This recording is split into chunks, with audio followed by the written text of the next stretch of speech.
ওনারা বিভিন্নভাবে মারধর করা হয়েছে। বৈষম্য বিরোধী ছাত্র আন্দোলনের মিরপুর অফিস যেন এক টর্চার সেল। ব্যবসায়ীকে ধরে এনে নির্যাতন করে ব্ল্যাঙ্ক চেক ও স্টাম্পে স্বাক্ষর করিয়ে নিচ্ছেন বৈষম্য বিরোধী ছাত্র আন্দোলনের ঢাকা মহানগরের যুগ্ম আহ্বায়ক সাদমান ও শাওন। সঙ্গে আছেন শাহালী থানার সদস্য সচিব পারভেজ সহ 8 থেকে 10 জন। টর্চার করতেছে। কি কি করছে? মারছে, মানে ইচ্ছা মতো মারছে। আপনি কি বলে থাপ্পড় মারছে, জানি কত কাছে বলে কে মারছে, কে থাপ্পড়টা মারছে, কে হ্যাঁ থাপ্পড়টা মারছে কে, মানে উনি একটা খুব জোরে বাড়ি দিয়েছে, আমার এখানে ভেঙে গেছে। এ চক্রের অধিকাংশ সদস্যই এনসিপির আহ্বায়ক নাহিদ ইসলামের ছোট ভাই পরিচয়ে দাপিয়ে বেড়ান মিরপুর জুড়ে। নাহিদ ইসলামের সঙ্গে তোলা একাধিক ছবি সামাজিক যোগাযোগ মাধ্যমে প্রকাশ ও বিভিন্ন দপ্তরে কর্মকর্তাদের দেখিয়ে করেন প্রভাব বিস্তার। এমন একাধিক ভিডিও ফুটেজ আসে দেশ টিভির হাতে।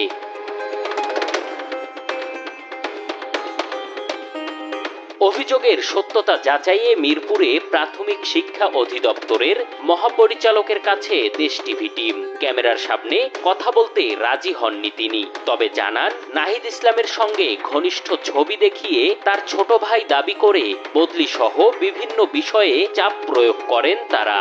আমাদের এনসিপির যে বর্তমান আহ্বায়ক, ওনার ছোট ভাই প্রথমে একটা করেছি, ওনার সাথে ছবিও আছে, প্রোফাইল পিকচার।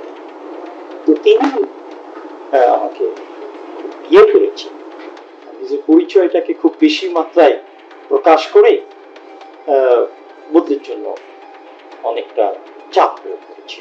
এটি সূত্রে যেটা ছিল সেটা হলো ভয় দেখানোর চেষ্টা। শুধু দপ্তর নয়, তাদের ত্রাসের রাজত্ব যেন মিরপুর জুড়ে। বাদ পড়ছে না বসত বাড়িও।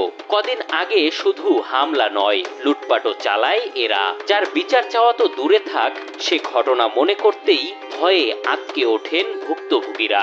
আমরা মেন্টালি ওই স্টেটে নাই ভাই, আমাদের বাচ্চারা শেষ হয়ে যাবে। বাচ্চাগুলো এখনো ট্রমাটাইজ হয়ে ঘুমাইতে পারে না। ওই দিনের রেকর্ডটা শুনে বিশ্বাস করছেন না তো, ওরা এই জাস্ট জানবে আমাদের বাসার সামনে সব নিয়ে হাজির। আপনারা তো দুজনের নাম দিচ্ছেন না, অসংখ্য, কয়টার নাম বলবো?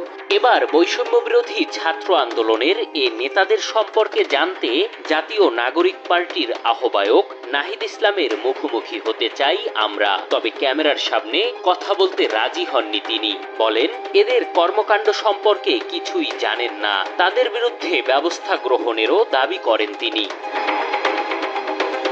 বিষয়টি নিয়ে কথা বলতে বৈষম্য বিরোধী ছাত্র আন্দোলনের কেন্দ্রীয় কার্যালয়ে গিয়ে পাওয়া যায়নি কাউকে। ফোন কলও রিসিভ করেননি মুখপাত্র উমামা ফাতিমা, দেননি মুঠোফোনে পাঠানো খুদে বার্তার জবাবও। তাহলে নাহিদ ইসলামের সঙ্গে তোলা ছবি পুঁজি করেই কি মিরপুরে ত্রাসের রাজত্ব গড়ে তুলেছেন সাদমান শাওনরা? জানতে তাদের মুখোমুখি আমরা।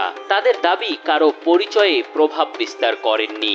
আওয়ামী লীগের সঙ্গে যোগাযোগ থাকার অপরাধে হামলা ও ধরে এনে পিটিয়েছেন তারা। আওয়ামী লীগের কিছু তার সাথে মানে যোগাযোগে তথ্য প্রচারের পাওয়া গেছে, ওটা নিয়ে একজন হচ্ছে আমাদের একজন শাহালী, সে হচ্ছে তাকে একটা আঘাত করে বসছে পিঠে। নাহিদ বলেন বা অন্য যারা আছেন, আমরা কিন্তু সবাই একই সেশনের। আমি 2016-17 সেশনের, ওরা হচ্ছে 2016। সেখানে বন্ধুর পরিচয় ব্যবহার করে কোনো ধরনের বাড়তি ফায়দা নেওয়া, এটা আসলে কোনোভাবে আমাদের মোটিভের সাথে যায় না। অথচ বর্তমানে বৈষম্য বিরোধী আন্দোলনের এ নেতাদের অসংখ্য ছবি ভিডিও প্রমাণ করে আওয়ামী লীগের স্থানীয় নেতা থেকে শুরু করে শীর্ষ নেতাদের আস্থাভাজন ছিলেন এই সাদমান শাওনরাই।